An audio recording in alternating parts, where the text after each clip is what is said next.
Hey guys, welcome to another episode of the Bionicle Inspiration series where we showcase mocks from the community to help inspire you to build some cool stuff in the future. Today, our episode is going to be on steampunk themed mocks. If you're not too sure what steampunk is, here's a nice little definition from our good friend Wikipedia. Steampunk is a subgenre of science fiction, or just kind of general science fantasy, that incorporates technology and this aesthetical designs inspired by 19th century industrial steam-powered machinery. So steampunk stuff is often sort of set in an alternate history of the 19th century British Victoria era or America's Wild Wild West. In this kind of sort of dystopian, utopian future, steam-powered stuff has kind of maintained its mainstream use in this awesome fantasy world that employs a lot of steam power. So there you go, that's essentially what it is. So we're going to cover mocks that have this specific aesthetic. Remember too, if you want to submit some of your own mocks to the show, you of course can, but more on how to do that at the end of the episode. So, let's begin. The first mock that we have today is by our good man Moko, and is called Steampunk Mech. So one of the things I love about this is the lovely usage of just kind of chrome and gold pieces throughout this. There's kind of a nice kind of color scheme you quite often see with steampunk stuff, and it's typically kind of these older rustic colors like your golds, your chromes, rusty kind of colors, browns, and all these sort of mechanical colors like silver and dark gray or gunmetal, things like that. But Mocha's kind of also introduced this nice dark green in there, which kind of being a darker tonal color, it works really well and kind of flows in with everything else. That's really cool.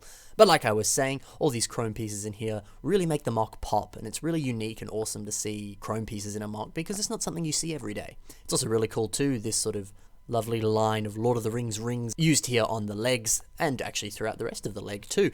Those Lord of the Rings rings, you pretty much got like 2 or 3 per set, so they're to a degree relatively common, despite the fact that in the movie they're not, but besides the point, it's just a very nice detail and a really easy way to use chrome pieces in a really, well, effective way. And it's very fitting with that steampunk vibe, I really like it. Something else that's really fitting too is the fact that this little mech is piloted by a minifigure, and that minifigure is wearing this old sort of diver's helmet thing, which is actually a gladiator helmet, but looks a little kind of like a diver's helmet, which both of those sort of things really fit into that kind of steampunk aesthetic, which is, again, really cool. So it's really interesting just to note the specific part usages that Moko has done that's really kind of emphasized the steampunk vibe. You know, we see things like gears, barrels, all sorts of things like that have that really steampunk aesthetic to them, and that's really cool. Another thing that's very quintessential to a steampunk mock is the smokestack. So we see that at the back there, and he's simply got a bunch of those ice cream pieces, which surprisingly have a really cool connection where you can simply place them on top and angle them in such a manner, and you get this really effective smokestack technique. And we'll see a bunch of other smokestacks throughout some of the other mocks in the episode, but yeah, there's always, pretty much always, a smokestack on any kind of steampunk mock, and it's a really nice little addition there, and really, really cool. And continues across that kind of steam-powered thing that we were talking about before. There's a really nice silhouette throughout this whole mock too, and it's surprisingly posable as we can see here. Lots of lovely little greebles and details at the back there, barrels and wheels and gears, all sorts of fun stuff. Very, very nicely done. So let's move on to the next mock, which is Steampunk Tahu by Steampunk Tahu. So what I love so much about this is that he's used the old sort of Toa Mata general frame and design for this mock. And I think, one, that's really cool. It's always nice to see people working in that specific style of building. But two, it's also really cool because technically that's the oldest style of Bionicle that we have. And steampunk, to a degree, kind of has a kind of slightly older mechanical aesthetic to it, which is very fitting for that Bionicle style. So very, very cool to see. Something else that I think is really cool is how he's managed to kind of redo Tahu's weapon in a very steampunk aesthetic and way. He's used this really cool looking system flame piece here, which almost looks like a smaller version of Tahu's actual weapon. And he's made it so that it almost is kind of like this little flame torch that kind of turns on and off. And I think that's a very clever way to, convert that into a steampunk kind of design. As I was saying before, we've got another smokestack here. This simply just uses one of the flame pieces in white to achieve that cute little sort of smokestack there. A different, nice looking design for a smokestack. There's all sorts of different ways. I've seen other people use 2x2 round plates, the old system piece there, and just sort of layering them on top of each other with studs and various things like that to create smokestacks for system steampunk mocks. So there's all sorts of different smokestack techniques. It's really cool to see a couple of them here in these two mocks that we've seen so far. And that smokestack too is a really simple addition onto that mutter frame there. Not too complex, but adds a lot to the mock, which is really cool. Also a very surprisingly effective design here on the arm, simply having the upper arm connect to the lower arm there with a lightsaber rod. That way he's able to get a bit more posability into that. It's a really effective design, really simple too, and just works really nicely. So very nicely done, Mr. Steampunk Tahu. Really cool to see Tahu reimagined in the steampunk aesthetic, and I suppose that's something you could do with any of your mocks, whether it's a custom character that you've made, or a specific character from the Bionicle universe that we have had in sets before, or even that we haven't had in sets before. Converting them into a sort of steampunk aesthetic might be something, fun to try and something fun to do. Let's move on to the next mock, which is by Eo Okanonen and is called Steampunk Quina 3.14. So this is a little bit more different to the aesthetic we've seen before. The other two mocks have been very much more kind of mechanical and steampunky and, powered by steam and gears and all sorts of stuff like this. Whereas this is just a typical character that you would see in that era. It's taking the sort of Victorian era clothing and then adding little steampunk additions like the gold and some more sort of details and this sort of more kind of rustic look and everything like that, which is really cool. And heck, that's something to kind of look into as well, is literally just Google sort of steampunk character design and see what sort of stuff comes up, because you never know, that stuff might inspire you in some fashion, whether it's cool cosplayers who've made something steampunky or just some awesome art that you've found, or video game characters, anything. You never know what might give you a few ideas. And that's just a quick Google away after all, so never hurts to have a look. So a lot of the really nice steampunk details here. One are the colour schemes. We see more gold, we see more black and darker colours like some of the reds and things like that, and it really pops, which is really nice.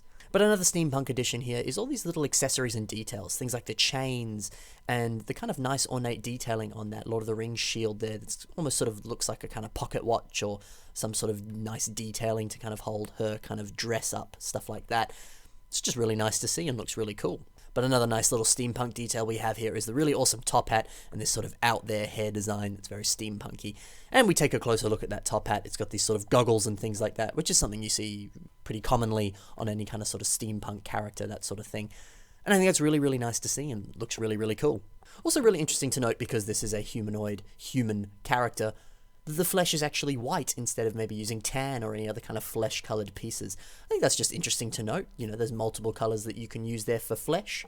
So if you don't have too much tan, or you don't have access to too many flesh-coloured parts, or the flesh-coloured parts you need just don't exist because it's not that common a colour, you can always use white. Works really effectively, as we can see here. Also, kind of all these repeated studs and things like that is really cool. It's kind of got this sort of, well, pardon the pun, but the sort of studded effect that you would typically see on specific styles of clothing, more specifically steampunk clothing. And just repeating those studs there, studs are pretty common, easy to get a bunch of them kind of thing, really helps kind of convey this look to it, and I think that's just surprisingly effective and really nice to see. So overall, a fantastic mock from Eo. Let's move on very quickly to the bonus mock, which is by Railblade and is called Barnabas. So one thing that immediately stands out for me on this mock is the head design. It uses one of the old rubber band holder pieces. So back in the day, you used to get that specific dark bluish grey or even old grey piece, and it would hold whatever rubber bands came with the specific set that you were buying. Nowadays, they don't use that part, and it's just sort of placed in a cardboard box sort of thing. But it's really cool to see that part being used, and being used in such an effective way as well. It looks very robotic. It fits very well with steampunk sort of looks to it and stuff. It's just really nice to see. Plus, too, if you ever actually want to buy that part on Bricklink, it is super cheap because no one wants it and no one really uses it. So there you go. And that's always something to do as well, is look into some of those cheaper parts on Bricklink that nobody really wants, or go to a convention. I'm sure someone will just give you a bunch of those sorts of parts that they never use, and then find a way to use them in a mock. So this mock in itself is sort of more minimalistic in design. It's kind of just got a sort of more thinner frame to it. Most of its limbs are pretty much just using these ratchet pieces here. But as a result, it creates a really cute looking robotic aesthetic, which is really, really nice and is very different from the mocks that we've seen before in this episode. But again, it still has that steampunk look, and I think that mainly comes across through the sort of more robotic aesthetic that it has, but also the color scheme. Kind of like we've seen before, it's got some greys, it's got some blacks, it's got the golds, and that dark red in there, which pretty much those colors very much lend themselves to steampunk. So that's really cool. And that's always something that I've said once before, but I'll say it again. You don't always have to build a huge, massive, big mock you can always just go a little bit smaller, something like this, and build a cute little friend to put on your desk to help you while you study or something like that. And you've achieved a really fantastic fun MOC that doesn't use too many pieces, but you're still able to build and have fun. And that's what it's all about. So there you go, 4 steampunk themed MOCs. Had a nice little chat about some of the common themes, aesthetics, nice designs, colors, and all sorts of things like that that are common to a steampunk MOC. Be sure to send some steampunk MOCs my way if you've made some and this episode has inspired you. I'd be more than happy to see them. Now, of course, if you want to submit some of your own MOCs to the show, you of course can. The only way to do so is through the following email that you are seeing on your screen. If you want to copy that email and send over your MOCs, you can do so. There's a link to it in the description, as well as links to all the other MOCs that you've seen in today's show. So be sure to check those links out and give the builders who made them some love, because they're some talented, fantastic people. And also, while you're there, be sure to check the links in the description to my social media and consider checking out my Patreon page. That's it for today, guys. Happy building. I'll see you in the next episode. Bye for now.